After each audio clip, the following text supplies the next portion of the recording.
All right, Judges 12, let's call this one Say Shibboleth and subtitle it Power.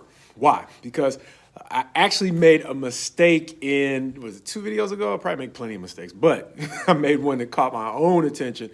As I was preparing to publish the video for chapter number 8, I realized that Ephraim wasn't as heroic as I had originally thought they were. Part of the reason I didn't edit it is because I was really busy. But then another part was I kind of saw a value in leaving it there and addressing the error, because we've been talking about the sin of presumption. And so presumption can also affect our ability not only to see the negative in a situation, but sometimes to see people more heroically than they are.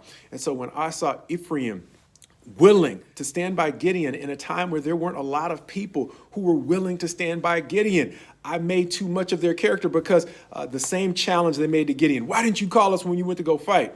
They're going to make to Jephthah in this last chapter that focuses on the story of Jephthah. And it's not going to go so well. Why? Because timing is going to be really important in life and in studying the word. So the first thing to understand is be careful of reading the word too fast. One of the good rules of thumb is, if you can, one of the things they taught us in preaching school was read the entire chapter to make sure you have a healthy context. And I already knew that Ephraim had kind of an up and down story, because by the time we get to the prophets, some of the prophets are going to have some harsh things to say about Ephraim.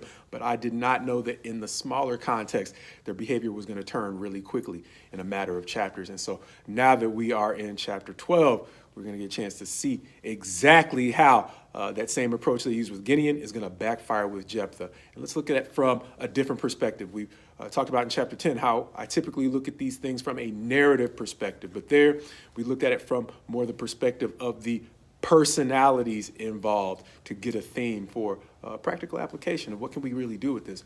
But now I want to look at it thematically. I guess the second theme I want to look at beyond presumption is timing, understanding that Jephthah just lost his daughter after having himself spoken presumptuously. This is a time that reminds us in life, even when we aren't necessarily concerned about the feelings of others, that does not mean that God is not concerned about the feelings of others. And even though Jephthah made a mistake, that did not make him a wicked man. To the contrary, the consistent theme that we seem to see in his life is that of a man who cares about righteousness. Why? Because righteousness can be our second theme.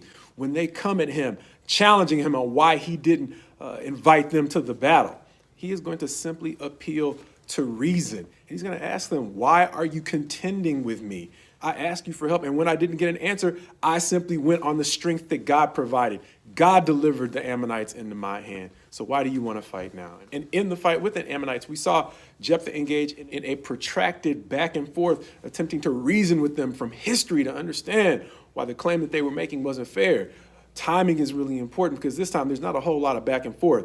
Jephthah just straps it on and goes to war. And once again, God delivers, this time, his own brethren into his hands as he kills 42,000, or his men kill 42,000 of Ephraim's soldiers. It's leading us to the final theme we want to look at, and that is watch your mouth.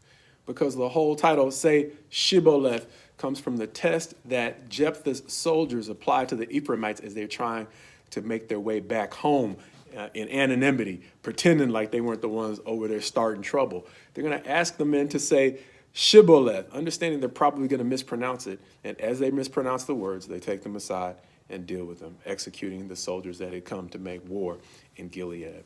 And so understand that that's three things: being careful of presumption, being cautious of timing, and understanding that righteousness is something that God cares about. And one of the reasons we so often emphasize the importance of understanding the things that matter to God is in a difficult situation.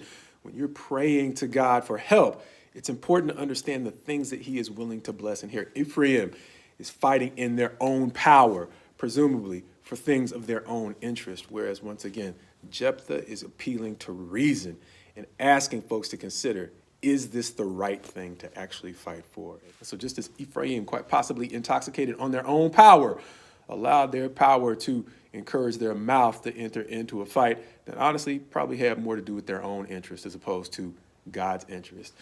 Their mouth ended up being the same thing that got them ensnared as they tried to escape a fight they never should have been in the first place.